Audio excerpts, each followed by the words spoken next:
Okay, we're clamped up and it's looking pretty good. I think our sizes are correct.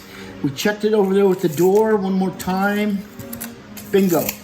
So what I want to do now is I want to route the inside edges, sand the panel all the way home to 320, but I need to understand that if I'm going to deal with the inside edges, I can run all the way through my 1/8 inch radius on the rails, but on the stile, I'm going to need to stop and start. So I found that the easiest way is to simply put a mark here where I'm going to stop and start, and we'll do it on every stile. I found that this is just the quickest way out. I want it on front and back. I know nobody's gonna see the back, but mommy will, and she's the most important person.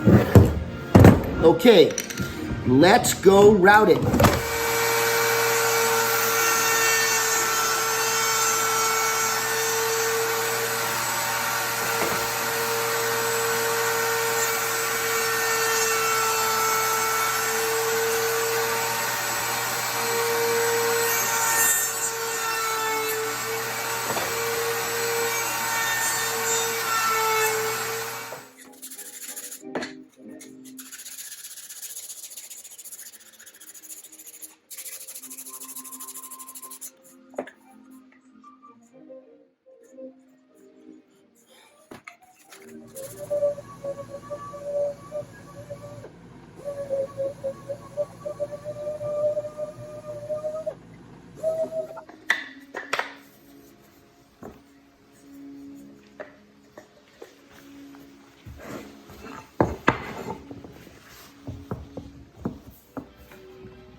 Don't pick your nose.